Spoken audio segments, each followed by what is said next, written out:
আমি পুনৰবাৰ কম প্ৰত্যেকগৰাকী অভিভাৱকক যে আপোনাৰ সন্তান বা আপোনাৰ জীয়ৰী যদিহে গুৱাহাটী মহানগৰীত কৰ্মসূত্ৰে আহিছে বা পঢ়া শুনা কৰিব আহিছে তেন্তে আপুনি এবাৰ চকু ফুৰাওক যে আপোনাৰ জীয়ৰী ক'ত আছে, কোনটো ঘৰত আছে বা কোনটো পিজিত আছে বা কোনটো হোষ্টেল লৈছে বা কোনটো ভাড়া ঘৰ লৈছে। সকলো কথাত চকু দিয়ক। এই কাৰণে কৈছোঁ যে গুৱাহাটী মহানগৰীত প্ৰত্যেক দিনাই গাৰ্নম হিয়ৰিজৰ ঘটনা সংঘটিত হ'ব ধৰিছে আৰু এইবাৰ পুনৰ সংঘটিত হৈছে আন এক ভয়ংকৰ কাণ্ড। ইতিমধ্যে সকলো ৰাজ্যবাসীয়ে গমেই পাইছে যে ঘটনাৰ স্থান হৈছে কাহিলীপাৰাত সংঘটিত হৈছে এক ভয়ংকৰ কাণ্ড।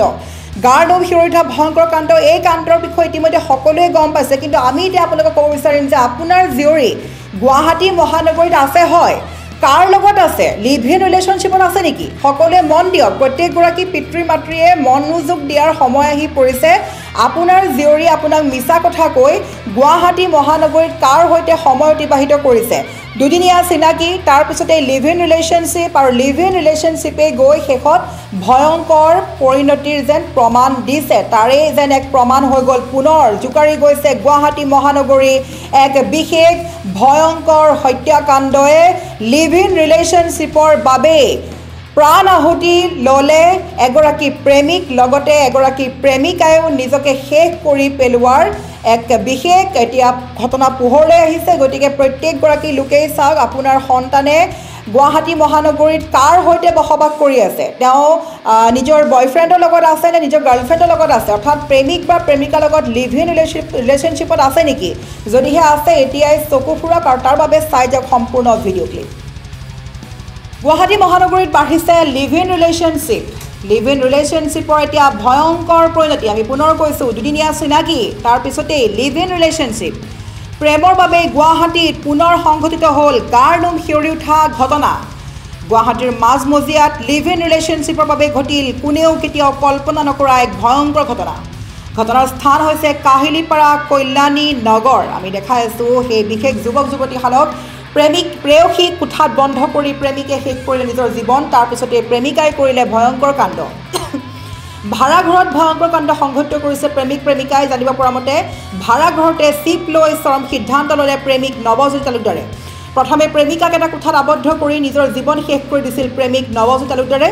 প্ৰেমৰ বাবে গুৱাহাটীত আকৌ সংঘটিত হৈছে গাৰ্নম হিয়ৰি উঠা দৃশ্য। আমি পুনৰ কৈছোঁ, গুৱাহাটীৰ মাজমজিয়াত লিভ ইন ৰিলেশ্যনশ্বিপৰ বাবে ঘটিল কোনেও কেতিয়াও কল্পনা নকৰা আন এক ভয়ংকৰ ঘটনা। ভাড়াঘৰত ভয়ংকৰ কাণ্ড কৰিলে প্ৰেমিক প্ৰেমিকাই। জানিব পৰা মতে ভাড়াঘৰতে চিপ লৈ চৰম সিদ্ধান্ত গ্ৰহণ কৰিলে প্ৰেমিক নৱজ্যোতি তালুকদাৰে।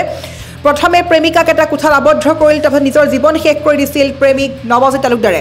আৰু ঘটনা সংঘটিত হোৱাৰ লগে লগে আৰক্ষীক খবৰ দিলে প্ৰেমিকাই, কিন্তু পৰৱৰ্তী সময়ত হাত কাটি নিজকে শেষ কৰি দিয়াৰ চেষ্টা কৰিছে প্ৰেমিকাই।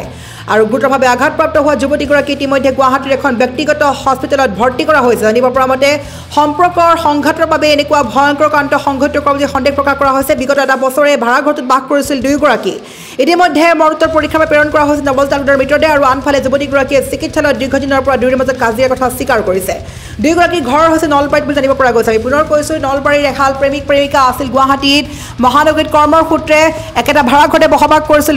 লিভ ইন ৰিলেশ্যনশ্বিপ তেওঁলোকে ফ'ল' কৰিছিল আৰু তাৰ পাছতে তেওঁলোকৰ বহু কাজিয়াৰ সৃষ্টি হৈছিল। আজি এবছৰৰ পৰা কাজিয়াৰ আৰম্ভ হৈ আছিল। কাজিয়াৰ সূত্ৰপাতৰ পাছতেই যুৱতীগৰাকীৰ মতামতৰ ভিত্তিত যুৱকগৰাকীয়ে প্ৰেমিকাগৰাকীক ৰুমত আবদ্ধ কৰি নিজক চিপ জুৰি লৈ নিজকে শেষ কৰি পেলায়। আৰু তাৰ পাছতেই যুৱতীগৰাকীয়ে পুলিচক খবৰ দিয়ে আৰু যুৱতীগৰাকীও নিজৰ হাত কাটি নিজকে আত্মহত্যাৰ চেষ্টা চলাইছিল। আৰু বৰ্তমান এখন ব্যক্তিগত হস্পিটেলত ভৰ্তি কৰা হৈছে প্ৰেমিকাক। আমি পুনৰ কৈছোঁ যে গুৱাহাটী মহানগৰীত ইটোৰ পিছত সিটো ভয়ানক কাণ্ড। এইবাৰ পুনৰবাৰ জোকাৰি গৈছে গাৰ্নম হিয়ৰি যোৱা এক দৃশ্য। এইবাৰ লিভ ইন ৰিলেশ্যনশ্বিপে কাল হৈছে এহাল প্ৰেমিক প্ৰেমিকাৰ বাবে। নগাঁৱৰ এহাল প্ৰেমিক প্ৰেমিকা আমি দেখাই আছোঁ, তেওঁলোকৰ ফটো ইতিমধ্যে সকলোৱে গম পাইছে। ঘটনা আমি মাত্ৰ পিতৃ মাতৃক ক'ম যে আপোনালোকৰ সন্তানৰ ওপৰত চকু ফুৰাওক। গুৱাহাটী মহানগৰীত আপোনাৰ সন্তানে কাৰ লগত বসবাস কৰিছে, লিভ ইন ৰিলেশ্যনশ্বিপত আছে নেকি, প্ৰেমিকৰ সৈতে বা প্ৰেমিকাৰ সৈতে বসবাস কৰিছে নেকি, তেন্তে আপুনি চকু ফুৰাওক। আপোনাক মিছা কথা কৈ আপোনাৰ সন্তানে কাৰ লগত সময় অতিবাহিত কৰিছে, কিয়নো এই সময়ৰ বাবে এটা সময়ত ভয়ংকৰ বিপদ মাতি আনিব পাৰে আপোনাৰ জীয়ৰী বা আপোনাৰ পুত্ৰই।